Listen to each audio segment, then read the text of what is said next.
Dois, três, gravando. Um, dois, três. Estão me ouvindo agora? Alô, posso falar? Alô, boa tarde a todos. Acho que agora acertei o acesso do escritório da ANAM. Eu sou o Dr. Rui Siqueira, moro aqui no Rio. Minha área, eu sou especialista em Direito Legislativo e agora atualmente doutorando em Direito pela Universidade Nacional Mar del Plata. O que eu quero conversar com vocês é de uma coisa que eu já trabalho há muitos anos e da qual eu sou especialista, a questão do processo legislativo. E não só a parte da potencialidade, o que a sociedade civil pode fazer e quais são os instrumentos que ela pode chegar ao parlamento para exatamente lutar pelo segmento que é tão comum na tradição da democracia representativa. Eu acho que os colegas, nós como advogados, e muitas vezes pela falta de desinformação, porque a mídia faz um trabalho interessante de passar uma imagem do parlamento que não condiz com a realidade, porque quem vive lá dia a dia, eu fui servidor da Câmara há 37 anos e na minha área atuei como chefe de gabinete da ouvidoria parlamentar, fui secretário da Comissão de Direitos Humanos, da Comissão de Legislação Participativa e boa parte da minha vida de servidor da Câmara eu trabalhei na parte de assessoria parlamentar direto com os parlamentares, com os deputados, dando suporte, propondo, fazendo discursos políticos, discursos, pronunciamentos, fazendo alguns pareceres. Portanto, é uma área que eu domino muito. E eu, quando eu vim para o Rio, eu sempre tive a preocupação de trabalhar o processo relativo, porque eu sabia que, primeiro que eu sei que os movimentos negros no Brasil fazem coisas extraordinárias. Não só a ANAM está começando a fazer um trabalho interessante, mas eu tenho visto e estado presente em vários movimentos, sobretudo no Rio e São Paulo, que tem uma coisa fantástica, essa capacidade de autogestão, de criação, black money, afroempreendedorismo. Enfim, por conta da não presença do Estado na nossa comunidade, desde o nascimento a gente não sabe o que é Estado, democracia e direito.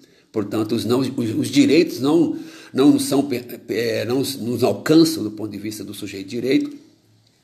E é bacana que esses grupos, população negra, têm se virado e muito bem. Né? Entidades, organizações, não vou citar por questão de cuidado, mas tem feito um trabalho fantástico.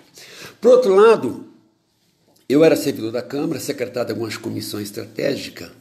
Nos meus 37 anos, só me lembro, talvez, na Constituinte, que eu na época eu fazia mestrado, mas eu estava na Câmara, eu era servidor da Câmara. Teve o MNU que fez um trabalho espetacular dentro do parlamento durante a Constituinte e outros movimentos negros. Passada a Constituinte, pós a Constituição, na década de 90 e 2000, nunca mais foi ao raro momento que eu via no parlamento a presença das diversas matizes dos movimentos negros, porque não é único, como diz o NVBio, negros em movimentos, portanto, você abre o leque do que está sendo feito no Brasil pela comunidade preta, essa coisa toda.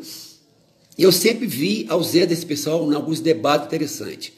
Então, primeiro eu vou falar como é que funciona o parlamento. Primeira coisa, não só do ponto de vista do papel da sociedade civil dentro do parlamento, mas também vou falar também do nicho profissional que alguns colegas nossos, sobretudo advogados pretos e pretas, ainda não sacaram que algumas coisas são possíveis a trabalhar como advogado e também tirar algum sustento nessa conexão entre a sua atividade parlamentar e atividade profissional advocatícia e também a sua atuação dentro do parlamento. A própria Constituição fala que a nossa democracia é liberal. Primeira coisa, se é liberal, o senso comum pode falar, vamos fechar o parlamento. Mas um advogado, um jurista, que é uma função imprescindível do Estado, não pode falar isso. Porque se você fala em fechar o parlamento, tem que mudar o regime, porque estão imbricados nessa relação histórica, que são os princípios, né, consolidados pela Revolução Francesa, pelos ideais liberais dos direitos civis e fundamentais. A Câmara de Deputados, que é onde eu trabalhei há 37 anos, ela se abaliza no artigo da Constituição, das suas prerrogativas e competência, mas ela tem seu regimento interno. Provavelmente a maioria não sabe como funciona aquilo e por que funciona e como interferir nesse processo. A Câmara de Deputados ela tem uma estrutura muito grande de órgãos, né, que fazem parte da estrutura da Câmara, mas o que mais nos interessa enquanto sociedade civil e até profissional são exatamente como se dirigir a esses organismos. Você tem a mesa diretora, que é o presidente, vice, segundo vice, secretários e suplentes. E é interessante que você, provavelmente algum dos colegas nossos, não, tomara que não seja, né, óbvio, mas tem aquele senso comum que acha que o importante é eleger o amigo ou o deputado, mas não o partido. Eu ouço muito isso, não só durante a eleição, no imaginário popular, mas também alguns especialistas que se dizem conhecedores do processo político e democrático e legislativo. Não é bem assim. Vocês sabiam, por acaso, que toda semana quem monta a agenda é um colegiado junto com o presidente de líderes, que monta uma agenda semanal de atividade, projeto de lei, ou se for emenda constitucional, pautas conectadas com o governo, com a sociedade civil. Você tem um colegiado que é órgão consultor, portanto, que abaliza o presidente, que o presidente tem a competência de, além de administrar a casa, ele é representante da casa, é ele que pauta os projetos, ele que faz a conexão enquanto autoridade junto aos demais poderes, e ele coloca, via de regra, na semana, os projetos que se julgam interessantes e fundamentais para a sociedade civil. A partir de muito tempo, o colégio eleitoral, que são os partidos políticos, portanto, todos os partidos estão presentes no parlamento, se fazem representados. Tanto é bloco da maioria, ou seja, e a minoria, fazem parte desse colegiado, que vai apontar ao presidente a possibilidade de fazer uma agenda semanal que tenha o mínimo de consenso para evitar desgaste e, enfim, esforço enorme quando chegar no plenário, para não ter aquela brigalhada. Então, é uma forma de simplificar e de conversar de antemão com os seus líderes o que se coloca na pauta para poder, assim, tramitar com certo consenso, né? Esse é o papel do presidente, que é os colégios de líderes. Fora o colégio de líderes, você tem a Secretaria das Mulheres, a Secretaria da Juventude, todos esses órgãos ligados à presidência, de assessoramento e de conexão com a sociedade civil, de acordo com a sua especificidade. Agora, o que nos interessa do ponto de vista prático, né, são as comissões permanentes. São 23 comissões permanentes. E essas comissões, além de discutir, votar projeto, enfim, discutir lei complementar, né, projeto de lei e outras competências do parlamento, eu estou lendo exatamente aqui, e um dos itens importantes dela é realizar audiências com a entidade da sociedade civil. Interessante, né? Porque as pessoas brancas que transitam naquela casa, que são os lobistas, que de forma correta, está correto esse papel, o problema é quando faz um mau uso desse papel. Mas todo parlamento você tem esse instrumento de pressão, você tem esses atores sociais que atuam dentro do parlamento para representar os interesses da sociedade civil organizada, né? Então, se você vai a Brasília terça, quarta e quinta, você vai falar assim, caramba, eu nunca vi esse pessoal na televisão, como é que isso aqui é cheio, né? As pessoas se impressionam pelo que a mídia fala, pelo que os sensos comuns falam por aí, da sensação de inércia, e quando você chega terça, quinta-feira, dependendo da pauta, da relevância temática, aquilo transita em torno de 10 mil a 20 mil pessoas, fora aqueles movimentos que vocês verem, assistem pela TV, lá no pátio, lá na área externa do Congresso, quando tem que fazer mobilizações mais, né, de grande massa. Mas diariamente dentro do parlamento, você tem, além de deputados, servidores da casa, enfim, a mídia, a televisão, você tem esses atores que atuam, que são lobistas e consultores, né, que atuam dentro do parlamento, fazendo a conexão da pauta das entidades civis e junto com as comissões e permanentes, que são de suma importância na rotina. Essas comissões são comissões temáticas. O que acontece? Uma coisa que é muito comum, que a pessoa fala assim, para nós que um dia eu fui servidor público, É muito comum alguém falar assim, poxa, você tem um deputado do circo sendo eleito semi-analfabeto, isso é para o senso comum, tá? Se você estudar a história do parlamento dentro do liberalismo, primeiro que deputado não é empregado, ou seja, não é regido nem por seletista nem por estatutário. A palavra adequada dentro do Conselho de Democracia Liberal, ele é representante do povo. Então são coisas completamente diferentes daquela ideia de que ele tem que ir lá como se fosse empregado. Uma coisa interessante entre as comissões, que os deputados, é muito comum alguém falar assim, a gente elege, ele some. Não é bem assim também. Sabe aquele adágio, quem não é visto não é lembrado? É assim que funciona a democracia parlamentar, ou congressualista ou democracia liberal. Se você não se faz presente, você não vai ser lembrado. O deputado, diferente do juiz, que ele age, né, impulsionado, portanto ele é bem limitado, ele não pode tomar algumas iniciativas, o deputado ele é meio híbrido. Ele tem a sua prerrogativa de agir enquanto parlamentar individualmente, portanto ele pode agir, propor projetos, pode ser que lá, etc. Mas ele também agrega ao seu mandato o impulso da sociedade civil. Então, alguém pode imaginar que o parlamentar ou um prefeito senta à mesa e fica lá a pensar, deixa eu ver com quem hoje eu vou pensar e vou trabalhar dentro do Congresso em função deste. Se você não aparece, primeiro, não vai ficar vazio o espaço. Pode ficar tranquilo que a minha vivência na Câmara, eu nunca vi uma semana de pauta cheia, aquilo vazio. Se você não aparece, se a instituição sua que você representa não aparece, você não vai ser visto e, corretamente, o deputado tem a obrigação de lembrar de você, porque as demandas são inúmeras. Então, segundo. 2, o deputado, de fato, tem autonomia, mas quando ele é eleito com a base eleitoral, seja do agronegócio, seja dos banqueiros, seja da CUT, seja, enfim, essas entidades que são mais organizadas, da social, pessoal do socioambiental, do meio ambiente, que são mais organizados, tem efeito. Eu lembro que um deputado, quando eu fui pedir para fazer um parecer, eu queria que ele apoiasse o projeto, ele falou assim, Rui, eu adorei a ideia, mas eu não posso assinar, sabe por quê? Mas por que, deputado? Eu não vou falando dele. Porque eu tenho o meu compromisso com a base. Quem é a base dele? Geralmente são as organizações da sociedade civil organizada. Percebe a diferença? Como é que o efeito de intervenção tem os seus efeitos imediatos e efeitos assim eficazes em cima do deputado que você elege? Então tem. Então, para tirar de onda, o deputado está trabalhando, não é verdade. Para quem? Eis a questão. Se você não aparece, não traz a sua pauta, não leva para o parlamento, é evidente que você vai ficar fora.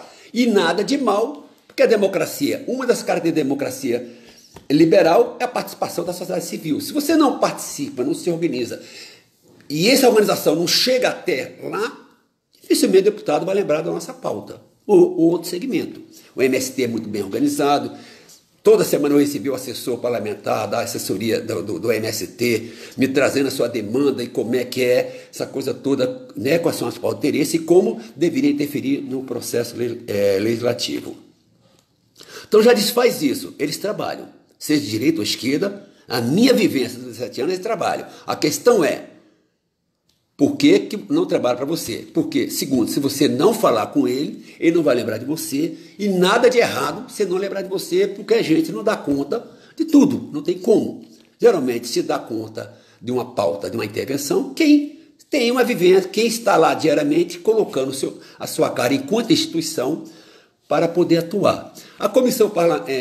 As comissões permanentes são 23, tem a Comissão da Educação, tem a comissão, enfim, do desenvolvimento urbano, por exemplo, esses movimentos no Brasil, movimento arquitetura popular, se esse pessoal tivesse uma coisa institucionalizada, poderia, por exemplo, levar uma proposta para a Comissão de Desenvolvimento Urbano falando sobre uma reforma urbana dentro das comunidades.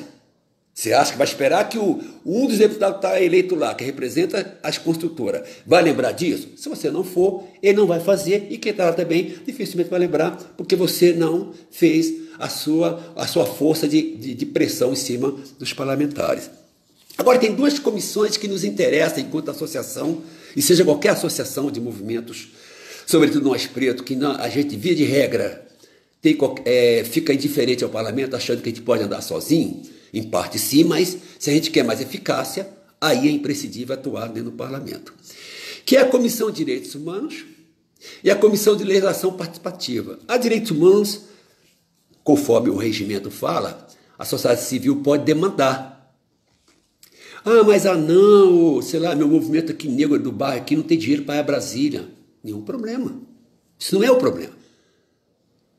Porque você já tem uma comissão específica para atender a sociedade civil organizada e formalizada, que chama Comissão de Legislação Participativa.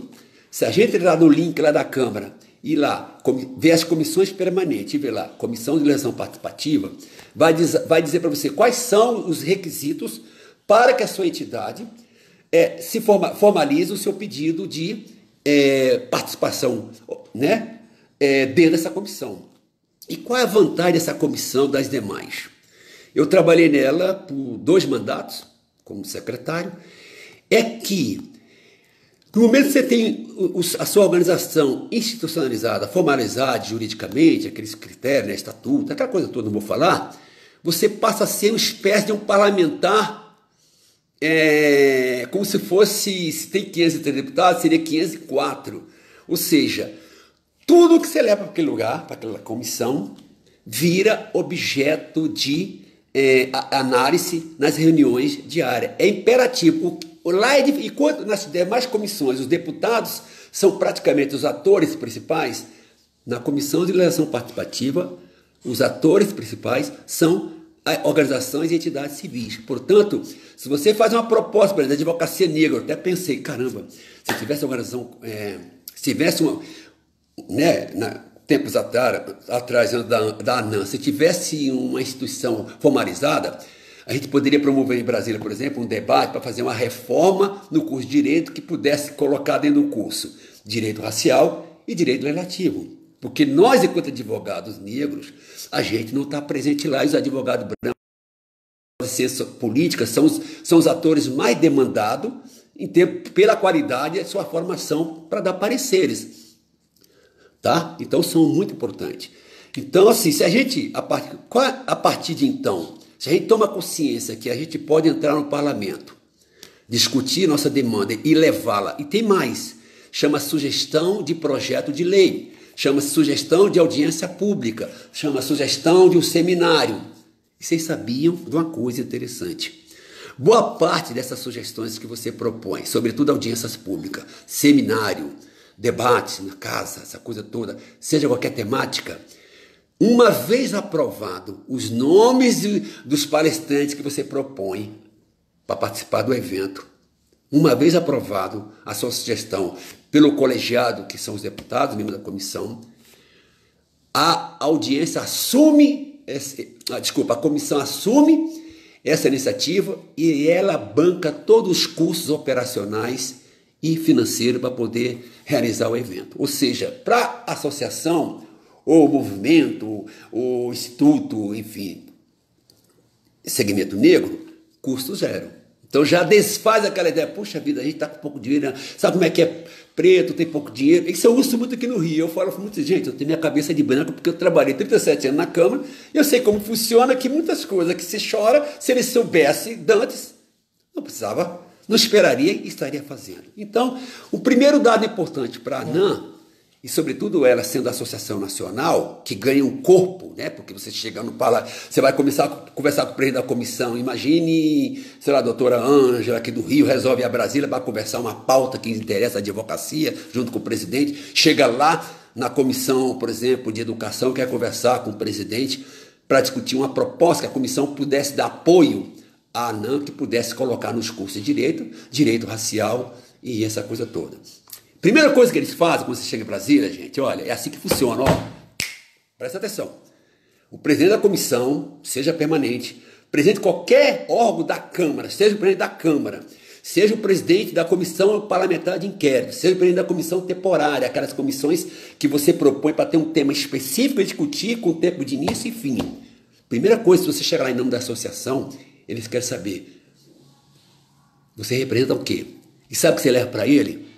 Nós representamos 1000 associados. Aí os olhos deles crescem. Opa, então não é qualquer segmento. Dependendo do que se apresenta o seu produto enquanto instituição, você vai ter muito mais tratamento, um pouco mais especial ou não. Portanto, é importante que esses movimentos também tenham um corpo muito bom, assim, adquiram a consistência numérica de associados, seja aqui, que tenha uma trajetória, que permita o parlamentar perceber que essa instituição tem uma força de opinião no seu lugar. É assim que funciona. Então, eu já recebi várias associações. Primeiro, quando deputado, eles são o quê? Eles são da onde? Quantos são? Primeiro, como eles gostam de voto, eles querem saber assim, vocês são contra. Você chega lá para ele e fala, nós estamos 1000 associados. Pô, o cara vai dar uma deferência. Entendeu? Por isso que a associação formalizada, seja qualquer natureza de empreendedorismo, advocacia, associação dos médicos negros, seja qualquer um, é preciso entender a importância, primeiro, da organização, fortalecimento dessas instituições, para ter força, corpo, chega lá e dar um tom de paridade no tratamento entre os dois. Isso é importante. Então, uma vez isso analisado, a ANAM, qualquer outra instituição, vai ter uma força incrível de poder atuar no parlamento, tá? E também poder mobilizar, acompanhar sua pauta no parlamento, porque na verdade é o seguinte, tudo na Câmara, a gente enquanto advogado, tudo a gente precisa analisar. Qualquer proposta que a gente analisa tem que se ver o impacto social, ambiental e jurídico sobre a nossa população. Portanto, quem faz essa análise jurídica, primeiramente é um advogado. Então você já tem um nicho profissional que você pode ser representante, por exemplo, uma coisa que é importante para os colegas, existe uma função que é muito boa, que é o lobista ou assessoria parlamentar. Essas grandes organizações representativas, como a AB, como CUT, esses gados bancários, eles têm até uma assessoria parlamentar para poder ficar dentro do parlamento para cuidar da sua pauta, da pauta que julga de interesse da classe. Para vocês entenderem. Então isso é muito importante, porque qualquer projeto que seja colocado na pauta, ele vai ter impacto, além de econômico e ambiental ou social, ele tem um impacto jurídico. Qualquer projeto que vai refletir exatamente nas nossas bases, que tanto nós defendemos e que tanto nós também dependemos, se é que pensamos no black monismo, ou seja, uma mão, né? Uma mão ajuda o outro, né? Ninguém, nesse momento não pode falar, mas ninguém, né? Tem que ser o espírito Ubuntu. Então isso é importante, você especializar na área do processo relativo, ele te permite ter mais um nicho de advocatícia. E o que seria essa função desse advogado que entenda do processo relativo? Ele seria o cara do parecer. Que essas entidades, quando um projeto de lei, vamos supor um projeto de lei, vou dar uma ideia bem prática, para depois terminar e abrir para vocês. Suponhamos que os agricultores, né, orgânicos resolvem ir para o parlamento e arranjam um deputado, né, ou então seja um deputado parlamentar, ou seja pela comissão de legislação participativa, se ela não quiser nenhum contato com o deputado, porque é mais desgastante, é mais cansativo, ela manda, se ela for organizada, registra lá na página que eu falei para vocês, ela manda a sugestão para criar uma política de incentivo e subsídios para incentivar, ampliar a agricultura orgânica. Ok, virou projeto, ok? E sabe como é que funciona um caso desse? Primeira coisa, quando vai plenário um deputado, ou então a sugestão da sociedade civil é aprovada por comissão e vira projeto, primeira coisa, ele vai para o plenário da casa poder dar entrada. Comunico que o deputado Alberto Coutinho está propondo esse projeto tal. Dependendo da temática, ele vai conforme a temática dessa comissão permanente. Um projeto desse sobre incentivo à agricultura orgânica vai para a comissão de agricultura e abastecimento, aquela coisa toda. Então lá começa toda a tramitação. Ponto. Aí como é que funciona? Por que é importante entender isso? Primeiro que toda entidade organizada que já está dentro dessas comissões temáticas, ela já sabe o perfil do colegiado, isso é importante, né? Tentar fazer uma pesquisa, ver o perfil de cada parlamentar que está naquela comissão, que possa a gente, lá no futuro, mais à frente, fazer uma intermediação, uma ponte com as nossas pautas dentro daquela comissão. Então isso é importante fazer isso. Por exemplo, um projeto desse você vai ter o quê? Pense comigo, um projeto sobre incentivo à produção da agricultura orgânica e também para abarateamento desses produtos que, via de regra, ele é mais caro do que o produto com agrotóxico. Quem vai estar nessas comissões? Uma comissão dessa vai estar quem? Imagine, vai estar um representante do MST, que é a reforma agrária, vai ter deputado da base do agronegócio. É mais ou menos a composição, a grosso modo, estou dando para você. Porque vão disputar esse projeto. É evidente que o deputado que representa a bancada ruralista, que é a bancada do agronegócio, vai fazer tudo para esse projeto, o quê? Não passar. É evidente que tiver mais organizado, que defende esse projeto X, vai se mobilizar para poder fazer pressão. E quais são os atores fundamentais dentro da comissão que toda a sociedade ou entidade civil deve sempre ficar atento? Além do colegiado, você tem o perfil dele, qual partido que ele é, se ele é empresário, se ele é, sei lá, qual a escolaridade, qual o histórico dele com a atividade política e profissional. É importante você saber se você vai ter uma relação diária com essa comissão temática ou a própria comissão de eleição participativa. Uma vez, e aí, gente, uma coisa que a imprensa não coloca. Dependendo do projeto, dentro das comissões há uma disputa enorme para ser relator. Essa figura do relator em qualquer projeto na Câmara é fundamental que a entidade civil esteja atenta. E vocês sabiam que tem, dependendo do quem estiver lá intervindo diretamente dentro da comissão, essas entidades às vezes têm força para poder colocar o relator mais próximo e compatível com os seus interesses. Isso rola no parlamento e é normal. Percebe? Então, se você teve lá o projeto que foi aprovado, virou lei do abuso de autoridade, se não foi negro, não colocou nada lá, óbvio que vai passar conforme a branquitude, conforme a maioria, né, dos juristas brancos, mesmo progressistas, vai passar a pauta na versão dele, porque você não estava lá. Então é assim que funciona o parlamento. E é dessa forma que eu acho que é interessante a gente, enquanto advogado, primeiro sair do senso comum que nem tudo que é luz, nem tudo que reluz é luz. Então, a mídia passa uma parte da verdade, mas ele não conta esses bastidores que foi meu dia a dia dos 37 anos na Câmara. Para terminar, se eu estiver faltando, acho que a pergunta me ajuda, me deixa bem melhor, mais à vontade. Não esqueça, um nicho muito bom é parecerista. Aliás, via de regra, esse nicho ele é mais restritivo por seguinte razão. Por questão histórica nossa formação, já quer uma atividade mais qualificada, mais exegética, mais hermenêutica. Para você ter ideia, eu conheci lá um dia um projeto, eu me lembro, 10 anos atrás, sobre um projeto que, na área trabalhista, e a Confederação Nacional do Comércio, era contratou um advogado que era um ex-desembargador do Tribunal de São Paulo, para ele fazer 8 laudos, ele cobrou R$50 mil. Então é um nicho muito bom para quem, primeiro, tem a capacidade de fazer, e exige muita pesquisa, claro, muito estudo, mas que é possível você ganhar dinheiro. Tu vê, a Janaína deu parecer PSDB, constitucional, não foi? Vocês lembram? R$45 mil no bolso. Então somos pareceristas.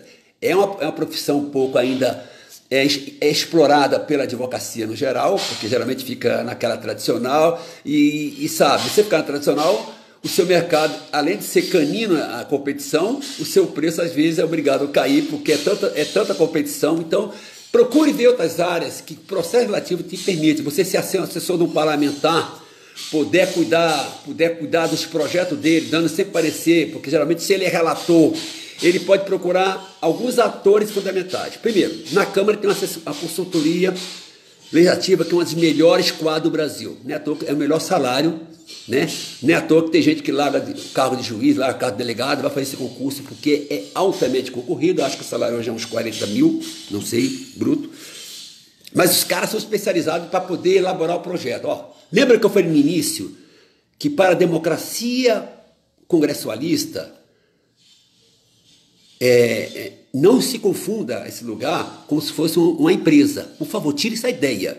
O que está ali naquela casa, que estão ali, são representantes.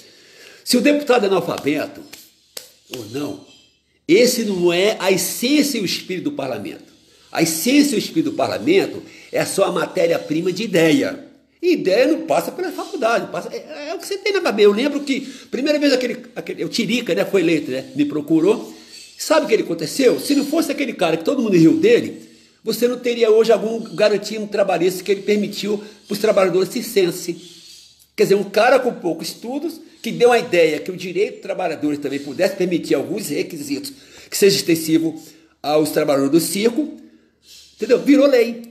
Quer dizer, para a consultoria da casa ou para um funcionário deputado que tem uma especialidade na área jurídica e uma percepção política muito interessante, é um nicho e tanto. Ele que elabora projetos. Eu já elaborei vários projetos de lei.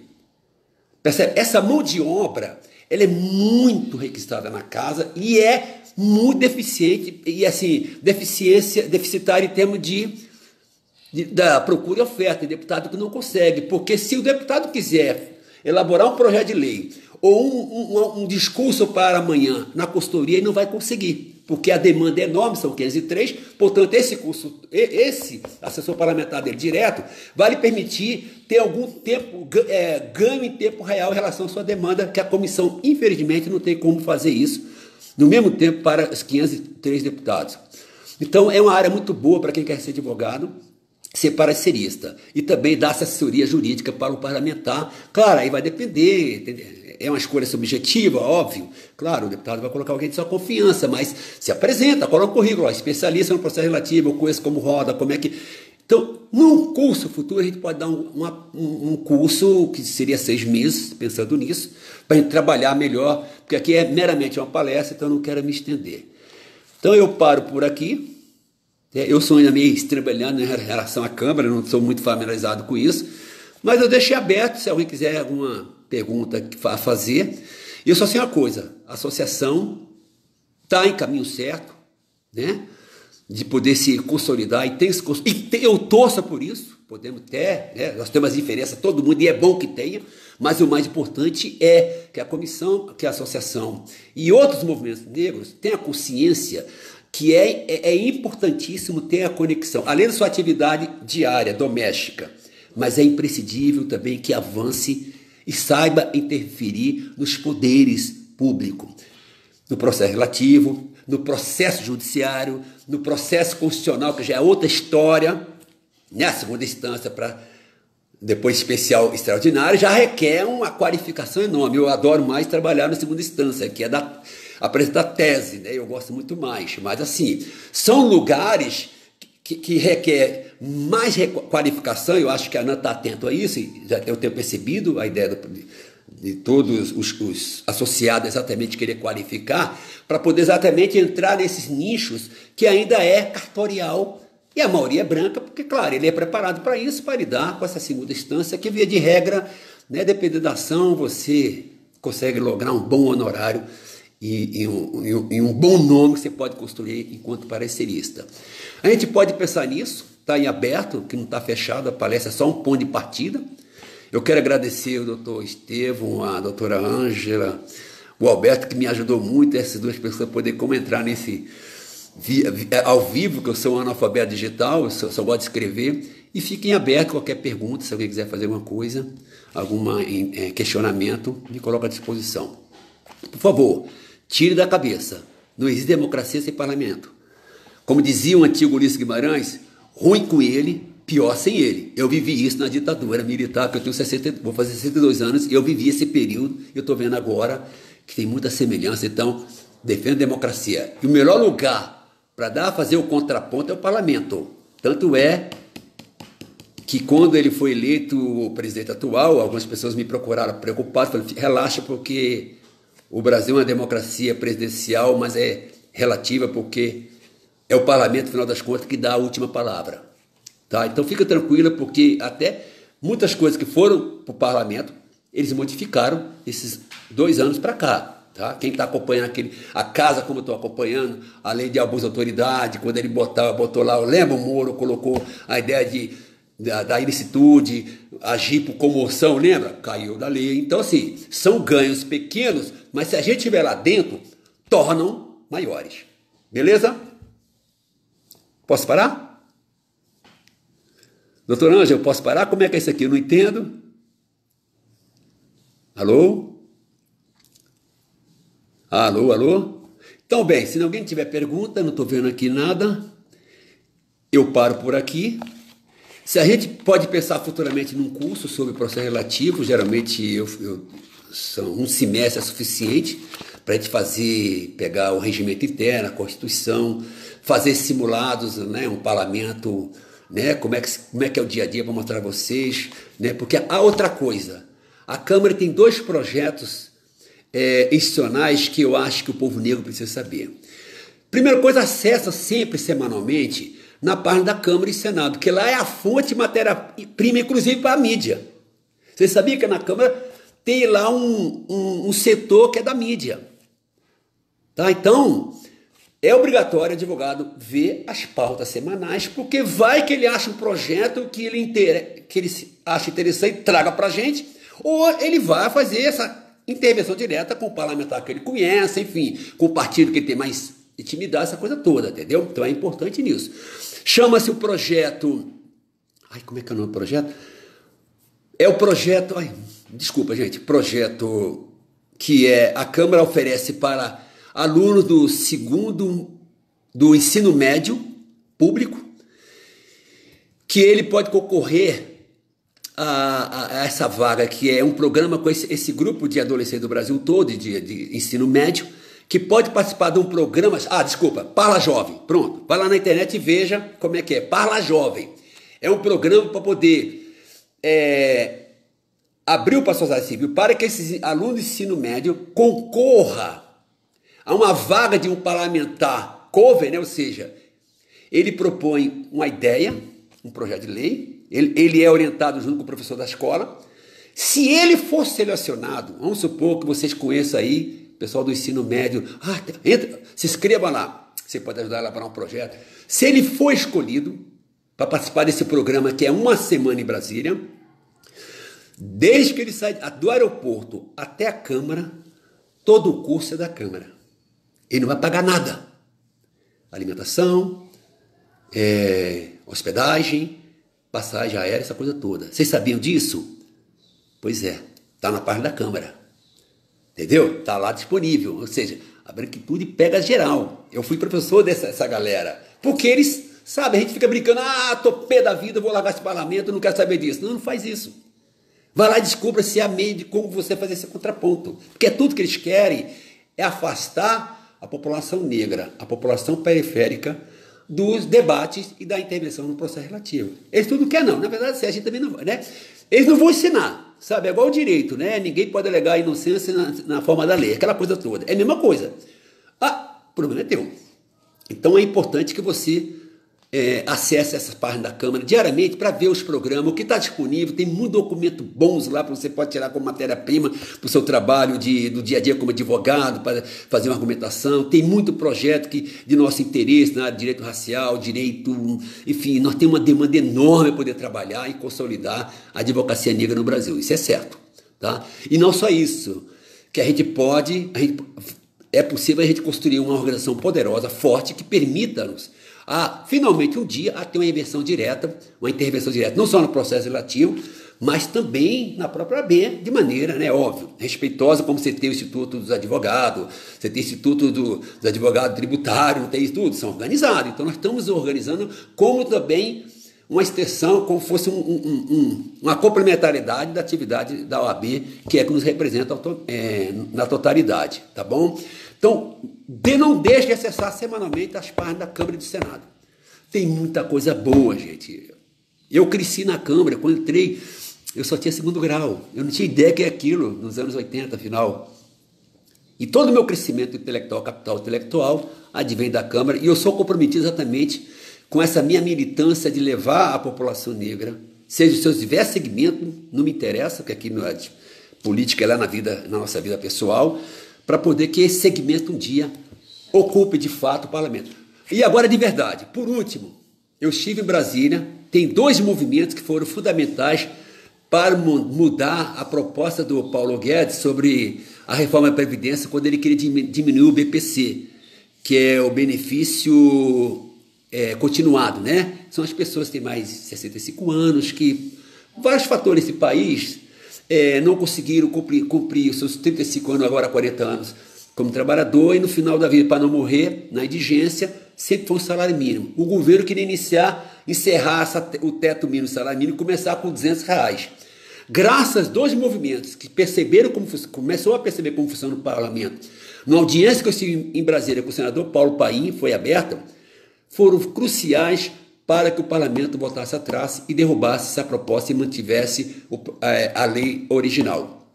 Foi a nova Frente Negra e a Frente Favela, e a doutora Beatriz, que é do Rio de Janeiro, que os colegas conhecem, foi magistral na sua palestra e na sua densidade, na sua base argumentativa, que de fato empolgou, sem falar os demais, que também foi um debate de altíssimo nível, demonstrando que nós, enquanto advogados, na hora que perceber que aquele lugar a gente pode intervir, capacidade não vai nos faltar. Então, por isso que eu acredito num projeto, na consolidação de que os movimentos iniciados pela ANAM e que os demais sejam uma boa experiência para os demais, assumam de vez esse protagonismo e não delegue, terceirize o seu voto ou então as suas demandas, que é muito, muito pior, é melhor a intervenção direta, tá bom?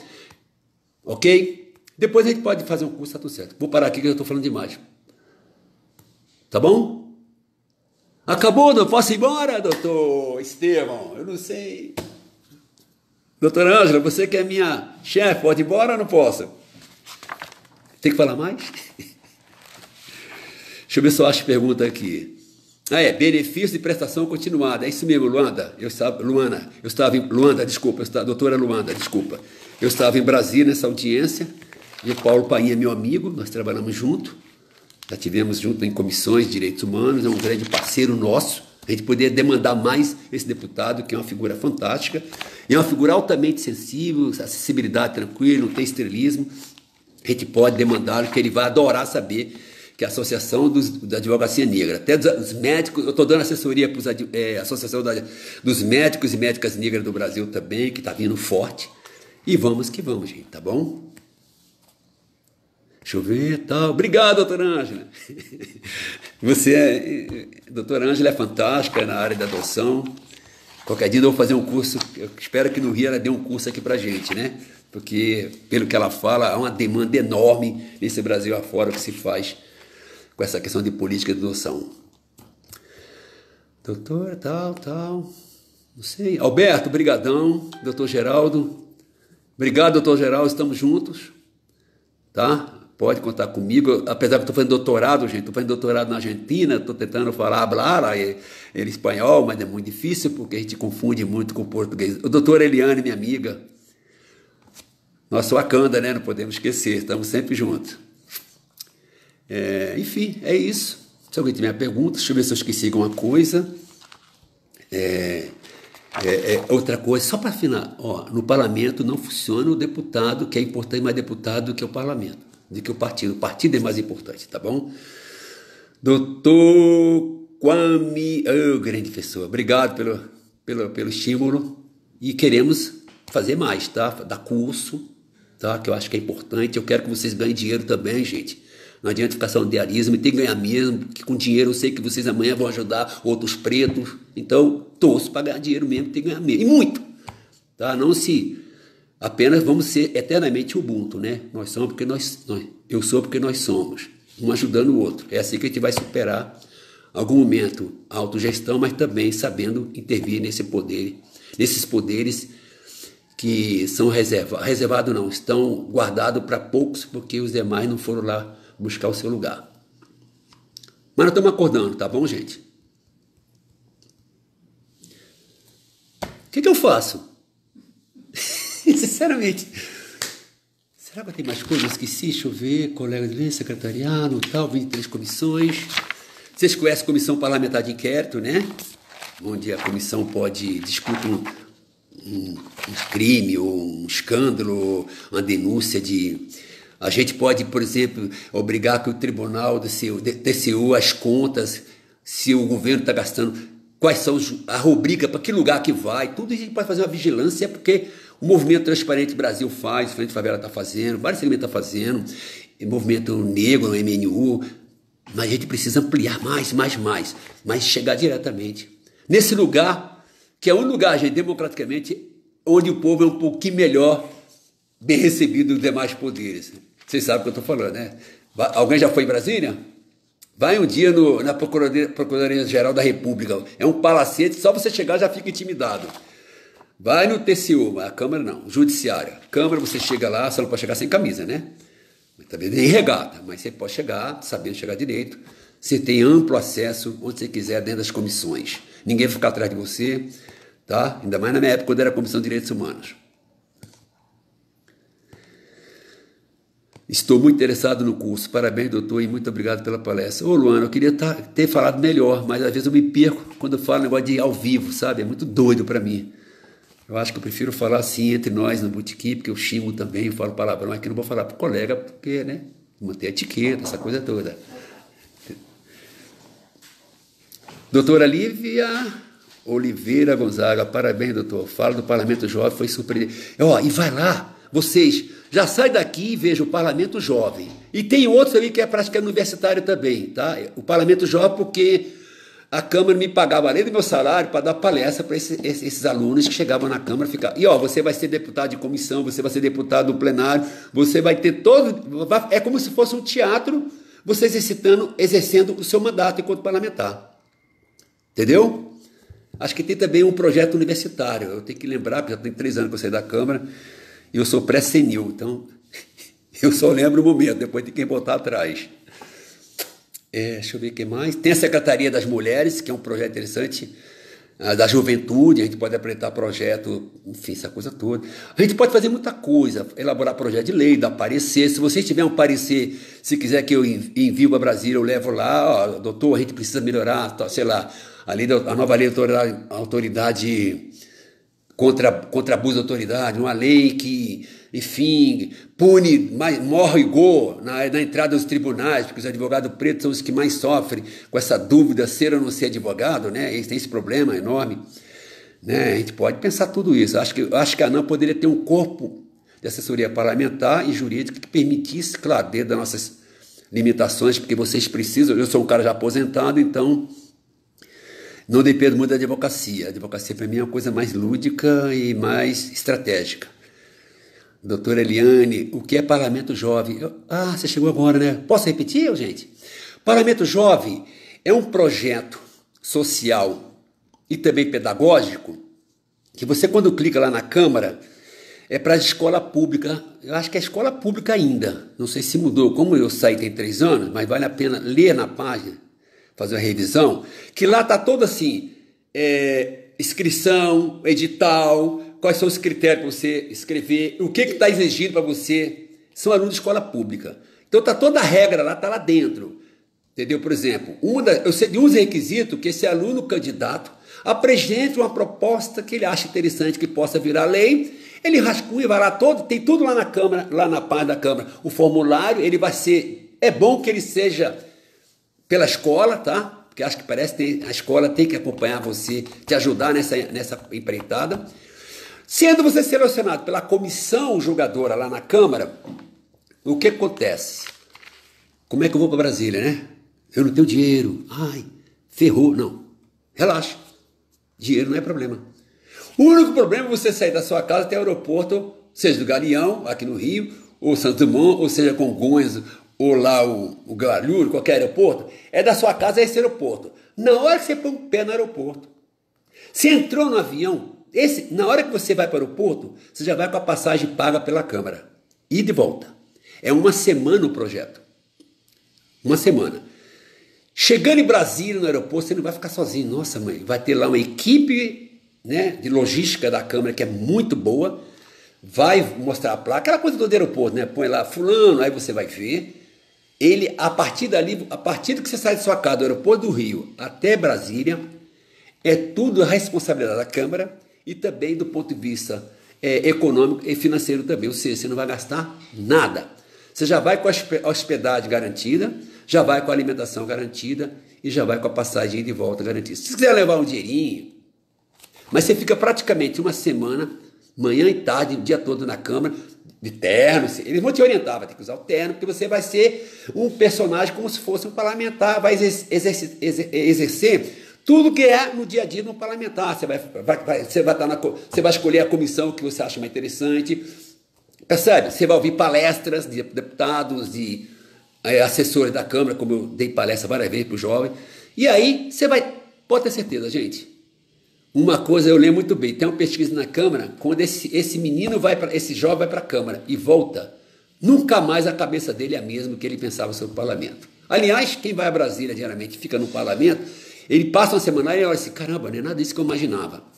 Entendeu? Então, por isso que é importante uma imersão. Eu até propus de a gente combinar, quem sabe. Agora esse ano já está perdido, mas ano que vem pensar, a gente uma comitiva, passar lá terça e quarta, que é o dia mais, é o ápice, é o pico, para a gente ficar uma semana de imersão nas comissões, para ver como é que funciona aqui. Vocês sentirem um pouco esse clima.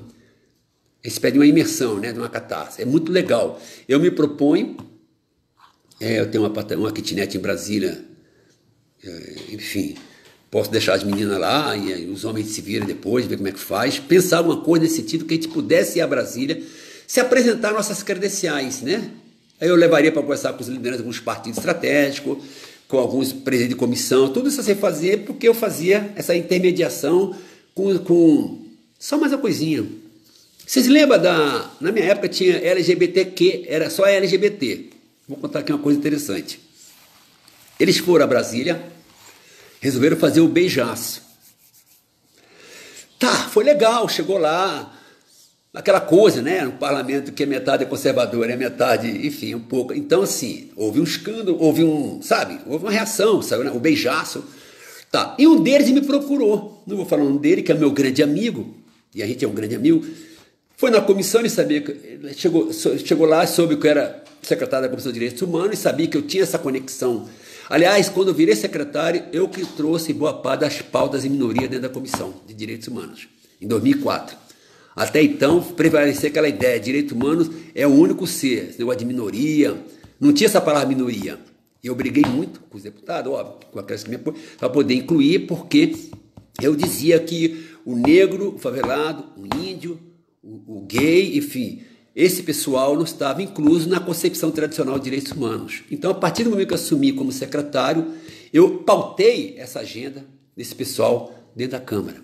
Falei para ele que, do ponto de vista midiático e simbólico, tirou 10. Do ponto de vista de eficácia do processo relativo, 0. Aí ele queria entender, mas por quê? Porque isso aí vai ficar lá fora, vai para a mídia, mas aqui dentro, o que vocês estão fazendo como intervenção? Eles aprenderam rapidinho o jogo, né? Porque são... E hoje ele tem uma assessoria parlamentar só para cuidar da pauta deles. A Educafro também foi a mesma experiência. A Educafro hoje está mais presente no parlamento. Desculpa que citá-la, porque eu participei do momento tenso da Educafro lá em Brasília e hoje o Frei Davi tem uma preocupação enorme de formar quadro mesmo para que possa participar dessas instâncias que estão distantes da nossa realidade e muitas vezes totalmente desconhecida pelos nossos movimentos sociais e entidades civis do movimento negro. Tá? Então isso é muito importante. Já está aqui, estou na lista kitnet. Calma, vamos discutir ano que vem, porque esse ano é década perdida. Uma viagem com... Acho que 3 é o presidente tem que ir, óbvio. Talvez a presidente de cada... Sei lá, a ideia é levar o presidente estadual. Bem, o presidente, de vez em depois, a gente pode pensar nessa proposta, porque eu quero levar o pessoal de outros movimentos, né, para vocês passarem lá e ver como é que funciona aquilo. E sentir na pele o que é aquilo. Achar os deputados... Para ver, muito interessante, né? Uma coisa que assim, eu vou contar aqui em off, bem baixinho. Essa coisa de briga de rua entre matriz de partido de direita ou de esquerda é muito legal aqui na rua, mas lá dentro o papo é outro, tá? Vou falar bem baixinho. Então, como eu sou... De novo, gente, eu aprendi... toda vez que eu vou dar palestra, eu falo, minha cabeça é de branco. Por quê? Como eu estou num órgão público que é emprego de top, é top, no Brasil é topo, é evidente que nesse lugar você vai ver muito pouco negro. Aliás, na minha época era quase miragem. Fui descobrir negro bem depois também, porque na hora que eu saí da igreja eu já descobri que eu era negro. Aí eu resolvi assumir, mas você não vê negro nesse lugar praticamente. Então eu aprendi como é que funciona essa coisa da disputa política e partidária. Eu cansava, eu olhava assim, eu era muito, porque é meu inimigo total. Legal. Quando você vê aquele discurso no plenário, gente, já viu? Quase digladiando, já viu? E você acha que lá fora continua? Quem acha? Levanta a mão. Não. Chega lá fora, tá lá os dois tomando café. Tá lá, eu já vi, posso contar aqui baixinho? Eu já vi o deputado Bolsonaro né? Brigando negócio da LGBT, e de repente vem o Tony Reis, que era o presidente da GLBT na época, os dois lá se conversando, conseguindo conversar. Então, assim, o parlamento é outra lógica, tá? Essa coisa dele cantar, relaxa, não é bem assim. Então, assim, eu estou falando isso porque a gente, às vezes, é meio... O povo preto, às vezes, é passional, né? Ah, não vou falar com você, vai te lascar. Eu não sei se eu vou... Minha luta é exatamente para quebrar com esse paradigma, porque eles não são assim.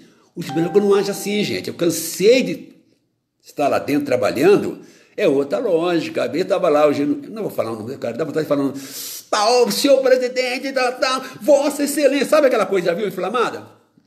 Aí eu fui assessor de plenário, daqui a pouco, vamos tomar um cafezinho lá atrás. Pronto, resolvi no café. E as pessoas de fora compram essa bandeira, aí começa... Não é bem assim, tá? Já vi reunião de comissões de liderança de partido, que eu já trabalhei, fui assessor de liderança de partidos lá no Brasil, não vou falar, que o pau comia, velho. Cara, o pau comia entre eles lá, é a ala... Depois, cara, muito legal, porque, gente, política também tem um pouco de teatro, gente. E não é essa coisa inflamada, purismo ideológico, tão assim, que a nossa sociedade é muito dicotômica, é muito maniqueísta, né? Estamos vivendo esse momento. Mas lá o lugar é diferente. Eu cansei de ver internamente, dentro do partido, mesmo partido, o couro comendo, pau comendo, buá! Daqui a pouco a televisão está lá, a mídia, né? Às vezes é uma reunião de agenda nacional, aí dependendo do partido, fica toda a mídia lá fora, fecha a porta, a comissão tranca, põe até um papel para vedar que está fazendo lá dentro. Eu fui assessor, gente. Eu já recebi até... Não sei se foi escadinho, um desses caras aí que eu recebi. Foi muito interessante, a experiência muito interessante. Depois que o pau come, aí vai lá o líder do partido. Aí começa, boa tarde para todos. Tive uma reunião exitosa. Cara, é muito legal, velho. É muito legal. Então, se você não entende isso, não compra nem sempre. Não sai por aí comprando a primeira versão do que você ouve de um parlamentar. Primeiro espere, que lá é outro papo. É isso que eu quero levar vocês para ver como é que é o bastidor daquela casa, os bastidores daquela casa. Tá vendo? Como é que é no Senado, como é que é sendo no caminho. Tá lá, os dois são inimigo ferrenho de partido extremo. Tá lá os dois tomando café. Só uma figura que eu não vou falar, que não conseguiu com ninguém. Em 28 anos. Eu conheço pessoalmente, mas não vou falar que nem é o caso. Mas entre eles tem essas coisas, cara. Tá bom? Eliana, por que além das 3 comissões ainda se cria comissão especial para analisar projetos? Muito boa a pergunta. All right. Por quê? Veja bem. As comissões, eu vou dar um exemplo aqui, tem comissões que tem mais ou menos uns 20 itens para poder, ela é da sua competência. E a comissão, essa a comissão permanente, o fluxo é mais devagar. Põe na cabeça, eu aprendi com quem foi um amigo meu, o deputado não votar no plenário, ele já está atuando. Por que o deputado não apareceu lá para votar? Ele já está atuando, sabe por quê? Quantas vezes eu fui assessor de liderança, deputado, não vem para cá agora não, porque senão vai dar quórum. É assim. As comissões, no geral, plenário, tudo funciona assim. Ó, a bancada está proibida de aparecer lá para não dar quórum. Por que a comissão especial? Porque às vezes é tanta demanda, porque a comissão especial você pode pegar uma temática que é urgente, que você sabe que na comissão permanente o ritmo dela é bem menor. Por exemplo, são 40 sessões, geralmente o projeto de lei dos deputados não são prioridade assim, porque você tem reforma. O deputado, ele é um poder constituinte derivado, né? Você sabe, e é um futuro constitucionalista. Então, o que acontece? Tem uma urgência entrar pelo plenário como um projeto, tal. Vai demorar um tempo. O que você faz? Você faz uma proposta dentro da comissão permanente. E as comissões permanentes podem criar, dependendo da relevância e da importância, ela tem direito de criar dentro da comissão 2 comissões especiais e 2 especiais. Ela pode criar essas comissões temporárias para poder cuidar só daquela temática que você quer. Ela é uma comissão especial dentro da comissão permanente. Entendeu? Ela é para trabalhar uma temática que o presidente ou a própria comissão acha, não, é melhor deixar. Vamos supor aqui, imagine que a doutora Eliane resolve e fala assim, eu acho que a gente tem tanta lei sobre racismo, que está tão espasmo que a gente poderia criar uma comissão na Câmara, uma comissão especial na Comissão de Direitos Humanos, para tratar só da condensamento dessa lei e torná-la, por exemplo, um VAD-MOC, um compêndio. Botar tudo numa coisa só, né? Como se fosse a lei trabalhista, coloca tudo lá. Aí acontece, até você propor na comissão, como tem uma pauta, a comissão de... as comissões, dependendo dela, tem pauta semanal com 150 projetos para apreciar. E às vezes não chega nem a metade, porque acontece nas comissões, via de regra, os presidentes têm uma tendência, e é bom, eu trabalhei muito nisso nos bastidores, colocar sempre os projetos que são passíveis do consenso, portanto, ser votados, aqueles mais acirrados, deixar até que um dia haja um acordo entre as partes, tá? Porque senão não anda nada. Então a comissão especial é para tratar de uma temática de competência da comissão, mas que precisa de uma certa velocidade, um certo ritmo diferente dos demais projetos, um tratamento especial. Percebeu? Eu procuro a deputada Eliane, ela é deputada, a gente está querendo propor aqui, pegar todas as leis que tratam de racismo, a lei de 76, do CAO, o estatuto, e criar, como é o estatuto, sei lá, como é que fala? Leis, é igual a CLT, consolidação das leis raciais. Pronto, é uma proposta.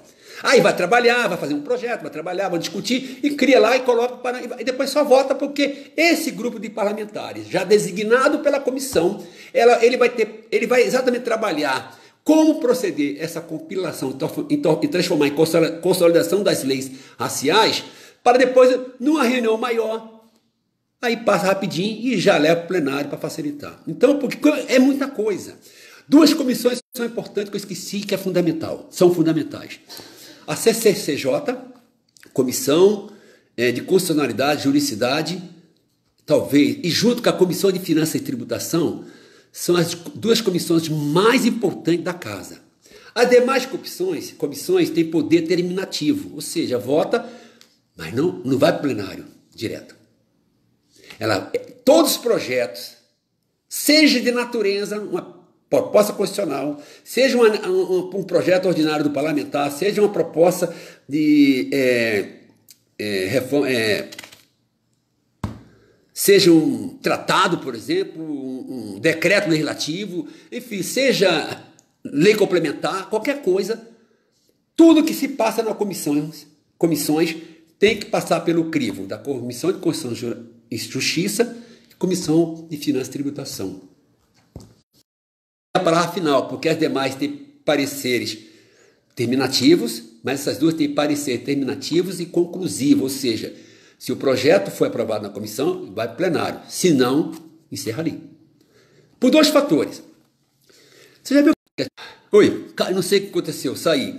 Tem uma coisa que acontece interessante, você fala assim, é muito comum, o senso comum, o deputado apresentou um projeto transformar a água em vinho. Eu estou dando um exemplo grotesco, porque, caramba, o deputado desse inteligente.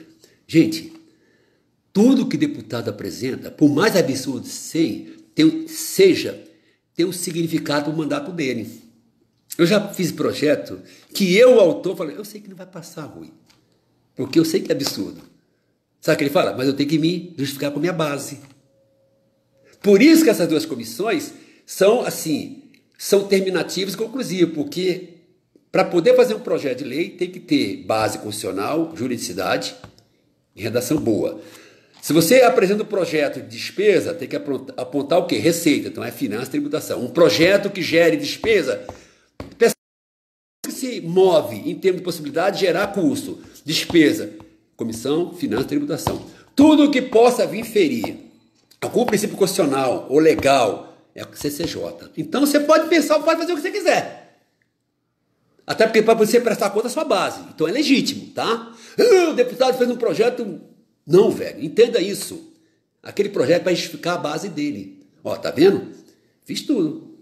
Né? Gente, esqueça. O parlamento também tem essa coisa bacana da representatividade, que é um pouco teatro. Ó, a base, não, deputado, a gente viu o que você conseguiu fazer, parabéns, nós continuamos juntos, entendeu? Então é assim que funciona, tá? Mais uma pergunta? Ah, sim, entendi, é para evitar demora no rito do tal demanda. É isso, e acelerar, dar mais celeridade a uma temática específica. É isso aí, doutora Eliane. Falar com gente fera assim é. Boa tarde, Rui, parabéns pela palestra, sou seu colega Yunus, Mustafa Al-Sheikh. Aqui? Tá certo minha pronúncia? Prazerzão falar contigo, viu, companheiro? Estamos juntos. Eu acho que eu falei tudo. Ainda tem tempo ainda ou acabou? Acabou, gente? Não? Bem, eu não queria dar alguns parlamento, por favor. O parlamento, o Congresso Nacional, ele é bicameral, mas não é de maneira absoluta, tá? Ele é unicameral também, cada casa tem. E ele pode ser tricameral, porque quando você vai tratar de Congresso, você chama a Câmara e Senado para discutir, por exemplo, os vetos presidenciais, essa coisa toda. Tá? Mas isso aí é direito constitucional e um curso específico, entendeu? Eu acho que sintetizando é isso, né? Olha, nem tudo que reluz é luz. Então, tenta ver o parlamento de outra perspectiva. E o melhor lugar é acessar diariamente a página da Câmara ou Senado. De lá eu tiro tanta coisa para os meus estudos, minha pesquisa, minha análise. Meu doutorado eu estou usando algumas coisas interessantes, como lampejos, entendeu? A partir da minha experiência, estou discutindo aí uma nova... Não posso falar, né? É coisa teórica do ponto de vista filosófico, a partir dessa minha vivência dentro do parlamento. É uma experiência fantástica, tá? Para quem chegou agora, é um nicho muito bom para a advocacia, que vai exigir também uma qualificação um pouco mais apurada. Óbvio que você vai trabalhar com... Se você está discutindo ali a elaboração de leis para o país, então você não pode vir com capês, né? Com Damari não, como é que é? Damásio, desculpa. Com Damásio, não, você tem que ir um cara teórico, é Plácido, é Habermas, porque aí você está direito só cobra, meu irmão. Então você vai fazer uma proposta, um parecer, você vai pegar essas figuras. Se você vai fazer um parecer do âmbito econômico, você vai pegar um cara, um grande jurista na área do direito comercial, sempre de preferência a fonte, que isso te dá a grife diferencial da quem vai usar ali, por exemplo, Maria Helena Diniz, com todo respeito. Você vai usar Pontes Miranda, sabe? É isso, esses autores que, via de regra, não estão na nossa faculdade, sobretudo a faculdade particular. Então você vai ler uns caras, você não vai falar Roberto Lira, penal, você não vai falar Capês. Então requer uma qualificação mesmo. Eu acho que com isso a ANAM está no caminho certo de também ajudar a qualificar os nossos quadros, para que tenhamos lá grandes juristas negros na tribuna, na área da assessoria, para poder discutir, e pé de igualdade, estar nas palestras como um dos palestrantes. Esse é o meu sonho de quem trabalhou lá e que ficou sempre angustiado porque que nunca estiveram lá, naquele lugar que é tão importante, que define nossa vida. É ali que nasce a lei. É ali que nascem os primeiros rascunhos. Por mais que o judiciário seja ativista, tem limite, porque na hora o Congresso achar que está na hora de tirar... Vou contar uma coisa interessante. Em 2000, o antigo senador Antônio Carlos Magalhães, que é avô do prefeito lá da Bahia, Salvador, era uma figura muito emblemática, né? Aquele jeito dele tosco.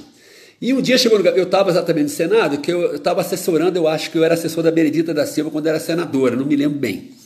Minha grande amiga. Eu lembro que eu fui no Senado, no gabinete do senador, e estava lá os dois procuradores com ar de prepotência, aflito porque a hora chegava, aí o senador chega, ele era assim, foi lá fora, olha, quando recebeu, pô, senador, aí fazendo pose, aí o Antônio Carlos Magalhães, que era presidente do Senado, alto lá. Esse poder que você tem aí de prepotência, não esqueça que a gente pode dar e pode tirar. Entenderam como é que funciona? O parlamento sempre será a última voz. Se ele deixou de exercer, é outra coisa, mas a Constituição diz que é. Pode fazer revisão, pode mudar. É o lugar que pode mudar as coisas. E você não pode reclamar, porque ele é poder constituinte originário, que pode tudo sem limite, e mesmo com o poder constituinte derivado ou reformador, ele também tem poder para mudar algumas coisas, fora a cláusula pétrea, mas ele tem poder. Então, enquanto o juiz aí, não é à toa que os juízes entraram com a DIN, vocês estão acompanhando aí, contra o quê? Alguns artigos da nova lei contra abuso da autoridade, não é isso? Não é à toa que eles entraram com o quê? As entidades de civis organizadas, com a lei contra o juiz de garantia, que nos interessa enquanto advogado negro. Por favor, dá uma olhadinha lá, aquilo vai ser bom para a gente como advogado negro. Porque não é mais possível nesse país. E a tendência no mundo afora é que se tenha esse novo ator do processo judicial. Não é possível um juiz que investiga, ele analisa, né? E ele mesmo pune. Então, quer dizer, um superpoder. Então, é importante sim a gente assumir esse protagonismo dentro do parlamento e também dentro do judiciário. Mas o parlamento, para mim, é o mais importante, porque é lá que a gente vai definir que feitura queremos dar a determinada lei. Né? Imagina se estivesse lá agora, a gente pudesse fazer uma reforma no artigo 33 da lei de antidrogas. Hein? Já viu? Que dá o poder discricionário ao delegado definir quem é usuário e quem é traficante. E quem tem esse impacto negativo? A população negra.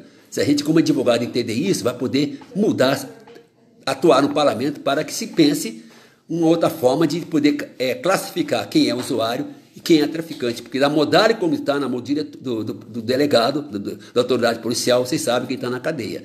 Por quê? Um reflexo social a partir de uma lei elaborada, sem a nossa ausência, porque a gente nunca percebeu a importância de estar nesse lugar. Boa tarde, doutor Rui, parabéns e tal. Ângela pode falar. Inclusive, doutor Rui, grande. Obrigado, grande colega, doutor Yunus Mustafa. Estamos juntos. Você é da onde, Copa? Qual o estado seu, doutor Yunus Mustafa? Doutor Ângela é minha colega. Eu acho que a gente pode entrar, do ponto de vista do processo judiciário, a gente tem um potencial enorme, que é poder um dia entrar com a DIN como ator principal, não mais agora como a Amicus-Curiae, que também é uma ferramenta interessante, né? Mas a gente pode fazer provocações no judiciário, na corte constitucional, que é o Supremo. A gente pode deixar de ser a Amicus-Curiae, mas a gente pode ser o próprio autor de uma DIN, de uma DPC, mas tem que ser entidade de representação nacional. Está na Constituição, que acho que é artigo 102 ou 101, que são de quais são as entidades que têm legitimidade para entrar com o processo com a DIN de ação de controle de constitucionalidade. E no parlamento a gente vai ter uma liberdade enorme. Imagine eu lá vendo a doutora Borges querendo fazer uma mudança no ECA para poder melhorar a questão do processo de adoção. Vai que ela tem uma ideia interessante que resolve transformar isso numa proposta, né, de legislativa e virar projeto de lei e virar lei. Já vi leis nascendo. Aliás, aquela lei, você sabia que a lei da inclusão do processo eletrônico judiciário foi uma entidade bem pequenininha, no interior de Minas, que deu essa sugestão na comissão participativa e virou lei. Entendeu? Ela nunca foi a Brasília, mas só porque ela sabia como funciona o parlamento, ou seja, ela sabia como funcionava, como funciona a comissão de legislação participativa, ela fez toda, ela cumpriu os requisitos de como, né, se tornar deputado ativo enquanto organização civil, e ela usufruiu disso, mandava eu me lembro muito bem o nome dela, acho que era, eu esqueci o nome dela, é pequenininha, porque depois eu liguei para a pessoa, mandava toda semana demanda. Percebe? Nessa uma virou lei. Se não foi eles, mas eles certamente foram um dos inspiradores da criação da inclusão, da implementação do processo eletrônico no Judiciário do Brasil. Uma pequena entidade, eu lembro que teve audiência, ajudei, e tem mais gente. Essa comissão é louca para receber mais entidades civis, porque tem deputado que não gosta dessa comissão, porque é como se estivesse usurpando o mandato dele, aquele mais conservador. Então, se inscreva lá, não, se inscreva, sei lá. Ah, eu sou da outra comissão, eu sou da outra entidade, ela tem CNPJ. Vai lá, se inscreva, para a gente fortalecer aquilo e ter mais poder de fogo para poder atuar dentro do parlamento através da comissão de lei. Vou repetir para vocês procurarem na internet, na página da Câmara. Comissão de Legislação Participativa. Dê uma olhada nela, você vai ver o que nós podemos fazer e o que é nos permitido fazer enquanto ação da Iniciativa Popular da Sociedade Civil. A gente pode atuar com a emenda popular, que é aquela tradicional de, né, mais de 1 milhão, aquela coisa toda. Interessante, eu tive uma história dessa, porque uma vez uma entidade chegou com mais de 1 milhão de assinaturas e colocou o CPF. Quando chegou, eu já sabia, quando chegou a lei também, ela é sacana, viu? A lei que permite a proposta de iniciativa popular. Quase ninguém lê quais são os requisitos para poder você elaborar uma iniciativa popular e levar para o Congresso. Quando chegou na presidência da Câmara, está na cena, Saiu na televisão. Quando o presidente falou assim, olha, não podemos receber. Mas por que, presidente? Depois do trabalho? Porque tem que ser, não é o CPF, não é a identidade, é o título de eleitor. Gente, de boa, quem é que anda com esse negócio na rua dia a dia? Então já fizeram a lei para dificultar o quê? Né, dar a aparência que qualquer um pode ter iniciativa por lá, mas ninguém avisa para ele que ele tem que, na hora que ele vai preencher o apoio, tem que botar o título de eleitor. O que aconteceu? Me chamaram, que eu era secretário da comissão, para ver o que podia fazer. Eu cheguei para ele, vocês são registrados? Tem estatuto? Então vamos entrar pela comissão. Através da comissão, a proposta Iniciativa Popular virou uma sugestão de projeto de lei pela essa entidade que foi a porta-voz dessa demanda. Então, para você ter ideia, o que a gente pode fazer lá dentro, né? Nessa conexão entre Iniciativa Popular, uma lei, um projeto, ou então diretamente, que é o caminho mais rápido, através de uma entidade civil formalizada juridicamente. Dê uma olhadinha na página, tá, gente? Sou de São Paulo, coordenador da ANAM Sudeste, um perfil diferente aqui. Ô, legal, cara. Sucesso na sua empreitada aí, companheiro. Tem muita coisa para fazer. Acho que eu terminei. Deixa eu ver, eu posso contar alguns bastidores? Não. Tá, já falei como é que funciona dentro do parlamento, no discurso do plenário. A gente pode fazer uma sessão de homenagem no plenário, por exemplo, sei lá, vamos criar, vai ter uma sessão especial no plenário da casa, o dia é homenagem aos 2 anos da advocacia negra no Brasil. Aí vai todo mundo naquela negada lá, sabe? Eu vou contar uma experiência quando eu estive em Brasília, posso falar aqui? Quando eu fui a Brasília ver a Frente Favela Brasil levar a documentação de registro no TSE. E eu estava lá, já estava em Brasília, que eu devia ficar mais lá, né? E aí fui lá. E foi interessante, nós subimos no elevador, uma menina da limpeza chorando, negra. Gente, eu nunca vi negro aqui na minha vida. Ela ficou emocionada, porque só tinha preto. Então nós temos, além de capacidade de intervir enquanto associação, nós também temos essa consciência que nós somos representatividade para muitas pessoas, gente. Foi uma coisa mais assim, emocionante ver.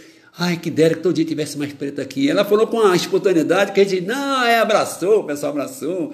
Foi muito legal, foi muito assim, interessante. A janela olhava aquela pretalhada lá fora, embaixo, assim, todo mundo de terno, o pessoal do Frente Favela, né? Imagine chegar em Brasília, lá para audiência, no plenário da Câmara, com uma sessão de homenagem, né? Os advogados, a ANAM, a Advocacia Negra, ou então os movimentos. Chega lá gente de terno e gravata, vai impactar, que eu conheço aquela casa, porque o poder não está em pé de igual, não está na equidade, é predominantemente branco. Vai impactar, e é muito interessante a reação deles, que eu já te falei, eu estou lá nos 2 lados, né? Então vale a pena vocês apostarem, a gente apostar nessa ideia de sair um pouco da abstração, né? Eu acho que uma entidade... Os negros são interessantes, movimentos negros, né? Fazem coisas extraordinárias, um ajuda o outro, essa mobilização na favela, coisa fantástica essa coisa toda. Mas a gente precisa dar um salto, e eu acho que a advocacia negra pode dar esse salto, sim, qualitativo, e indiretamente ser beneficiado por profissional, indiretamente beneficiar a nossa população, que de fato precisa, sim, da nossa intervenção enquanto advogado, né? É indispensável, né? A própria democracia, função indispensável, né? Imprescindível. No exercício da democracia representativa, a gente pode fazer muita coisa por eles. Quero agradecer a todos. Doutor Ângela, foi um trabalhão, mas eu consegui entrar. Doutor Estevam, obrigado. Doutor Eliane, todo mundo. Alberto, que tentou me ajudar na hora de acessar. E estamos juntos e vamos pensar, precisamos avançar. Os desafios são bons, eu gosto de desafios, eu sou sonhador. Eu acho que o caminho é esse mesmo, ser mais propositivo. E nós temos condições para isso, e é para isso que tem que existir uma entidade de classe, como os brancos têm suas várias entidades de classe dentro da OAB e ninguém reclama, então a gente também vai ser mais uma, só com foco específico, que é qualificar a advocacia negra, oferecer recursos humanos que possa aperfeiçoar a sua formação jurídica, e também essa capacidade de novos nichos na área profissional dentro do processo relativo, que é interessante, vale a pena vocês conhecerem. Eu já estou tranquilo, sou aposentado, não tem problema, mas vocês são mais novos, que têm uma carreira brilhante, começa a pensar nessa possibilidade de ser parecerista, de ser, enfim, advogado de segunda instância, constitucionalista e por Supremo, que, além de ser um status muito bom da sua carreira, também do ponto de vista econômico. É fantástico, porque eu conheço a galera que quando trabalha lá em cima, eu sei qual é a remuneração que eles têm, tá bom? Vale a pena. Um abraço, doutor, somos sonhadores mesmo, doutor Ângela. Doutor Estevam, obrigado, estamos juntos, a luta continua, e vamos que vamos. Já posso ir embora? Fechou? Já estou com 2 horas aqui, e você tem que trabalhar, você tem que ganhar dinheiro, eu não, já... Por favor, pode... Um abraço, boa tarde para todos, valeu a descontração, esse diálogo com vocês, algumas coisas eu deixei passar em branco, e obrigado por todos, valeu. Não posso abraçar, porque então fazer assim, né? Sinto abraçados por mim, e obrigado por tudo, tá bom? Tchau, gente.